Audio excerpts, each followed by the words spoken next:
Hi friends, welcome to my YouTube channel. ఇవాళ recipe వచ్చేసి మునక్కాడ సాంబార్. కావాల్సిన పదార్థాలు చూద్దాం. కందిపప్పు 1 కప్పు, మునక్కాడలు, చింతపండు, నిమ్మకాయ సైజ్ అంత చింతపండు కడిగి నానబెట్టుకోవాలి.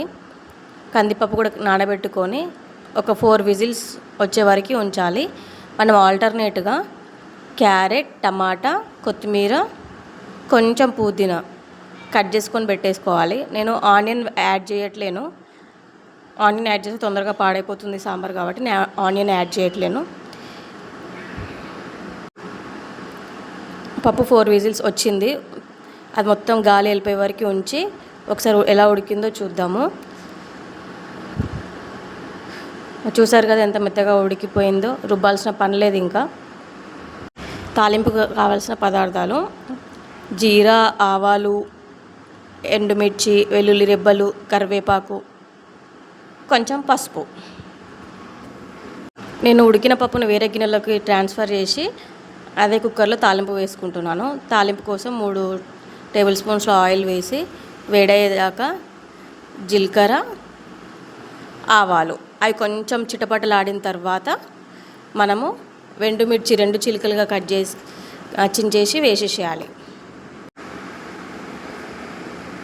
దాని తర్వాత మనము కరివేపాకు, వెల్లుల్లి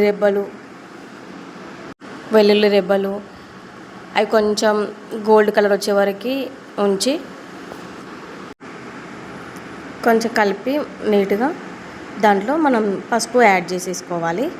పసుపు యాడ్ చేసిన తర్వాత మనం కట్ చేసి పెట్టేసుకున్న మునక్కాడ ముక్కల్ని ఇంకా క్యారెట్ ముక్కల్ని అందులో వేసేసి రుచికి సరిపడినంత ఉప్పు యాడ్ చేసేసుకోవాలి. నేను మీకు ఉప్పు చాలా ఎక్కువ చూపించాను, బట్ నేను అంతా వేయలేదు, కొంచెమే వేశాను. మంచిగా మొత్తం కలిపేసి మూత పెట్టి ఒక 2 మినిట్స్ సిమ్లో వదిలేసి పక్కన పెట్టేయాలి. అవి మంచిగా మగ్గిపోతాయి. మూత తీసి ఒకసారి చూడండి, కొంచెం మంచిగా మగ్గాయి. ఇప్పుడు మనం అందులో కట్ చేసి పెట్టుకున్న టమాటా ముక్కలు, ఇంకా పుదీనా, కరివేపాకు,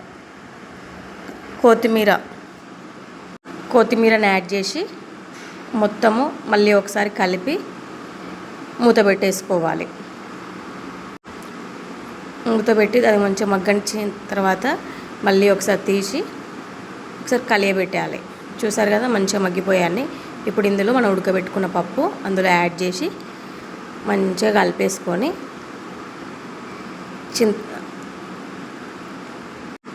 నేను కారం యాడ్ చేశాను. ఒక 1.5 స్పూన్ యాడ్ చేశాను కారం యాడ్ చేసిన తర్వాత మనం చింతపండు నానబెట్టుకున్నది కదా, అది జ్యూస్ చేసి అందులో వేసేసేయాలి. వాటర్ పులుపు చూస్తూ వాటర్ యాడ్ చేసుకోవాలి, అడ్జస్ట్ చేసుకోవాలి.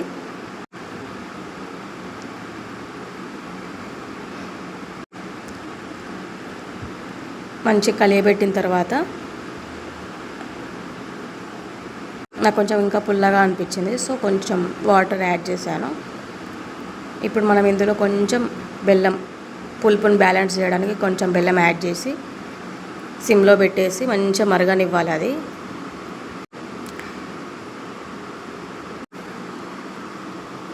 మరిగిన తర్వాత నాకు కొంచెం ఇంకొంచెం పులుపు అనిపించింది, సో కొన్ని వాటర్ యాడ్ చేశాను, ఎక్కువ ఏమి యాడ్ చేయలేదు. తర్వాత మంచిగా కలియబెట్టేసి మళ్ళీ సిమ్లో పెట్టేసి కొంచెం మరగనివ్వాలి. మంచిగా బాగా మరిగిపోతూ ఉంటుంది. సాంబార్, పప్పుచారు ఎప్పుడు కూడా పొంగనివ్వద్దు. పొంగితే అది టేస్టే చేంజ్ అయిపోతుంది. సో ఎప్పుడైనా సిమ్లో పెట్టి మరగనిచ్చుకోవాలి. బాగా మసిలిపోతుంది కదా.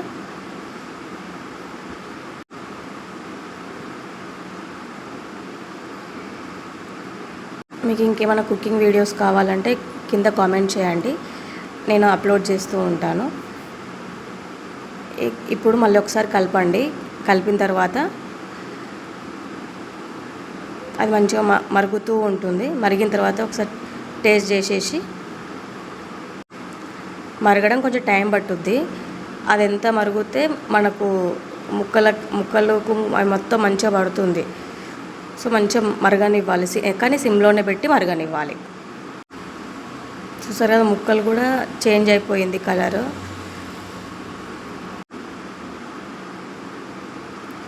అంతే అయిపోయింది మన మునక్కాడ సాంబార్. ఇప్పుడు దించేసుకొని సర్వింగ్ బౌల్లోకి సర్వ్ చేసుకోండి. ఎంతో టేస్టీ మునక్కాడ సాంబార్ రెడీ అయిపోయింది.